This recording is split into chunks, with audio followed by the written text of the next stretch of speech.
Professor Velthara had taught Introduction to Galactic History for 73 cycles at the Andromeda Intersystem Academy.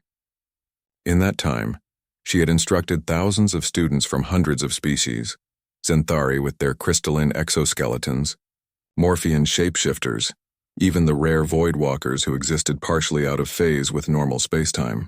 But never in all those years had she encountered a human in her classroom. Until today, the girl sat in the third row, unremarkable in her plain academy jumpsuit. She had that soft, vulnerable appearance typical of mammalian species. No natural armor, no venomous barbs, no protective scales.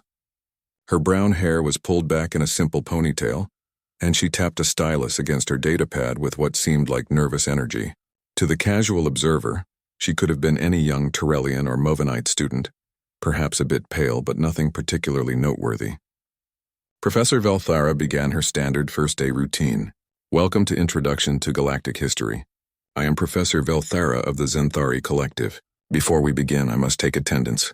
When I call your designation, please respond with your name and homeworld. She worked through the list methodically. Candidate 847 Alpha? Crixtal of Xanthara Prime, came the crystalline voice.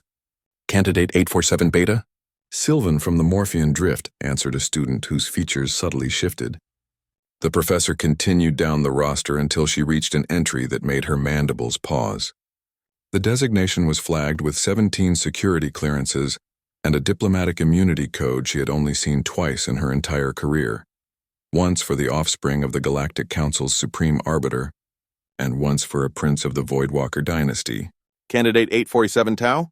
She called out, trying to keep her voice steady. The unremarkable girl in the third row raised her hand. Sarah Chen from Earth. The classroom fell silent. Every student turned to stare. Earth? Whispered Crixtal, his crystalline body dimming with what his species experienced as shock. The Earth? Professor Velthara's internal database flooded her consciousness with information about Earth, the death world that had been quarantined for 10,000 years. The planet where gravity was twice the galactic standard, where the atmosphere was saturated with corrosive oxygen, where the native predators were so efficient that most species would be classified as apex hunters on any civilized world. Earth, where the dominant species had clawed its way to the top of a food chain that would make a voidwalker pause. And this fragile-looking girl was from there.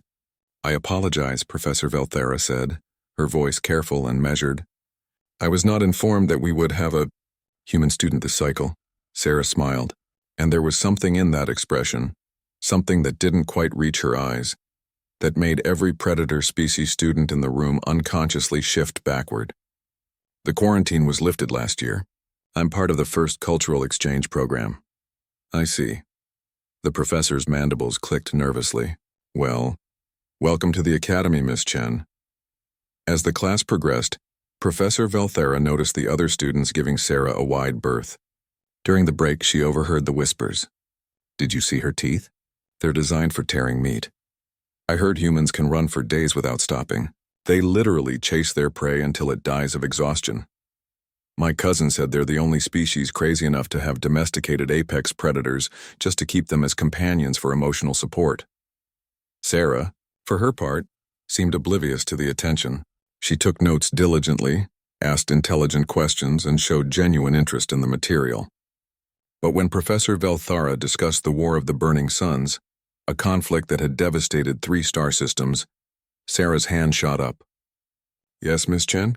Professor, the tactics used in the third battle seem inefficient. Why didn't the Kralthian fleet use the asteroid field for cover and execute a pincer movement? They had superior numbers. The professor blinked all 6 of her eyes. The battle Sarah referenced had been analyzed by military strategists for centuries, and the human girl had just pointed out a flaw that matched the consensus of the galaxy's finest tactical minds. That is correct, Miss Chen. The Kralthians' failure to utilize terrain advantages was indeed a crucial factor in their defeat.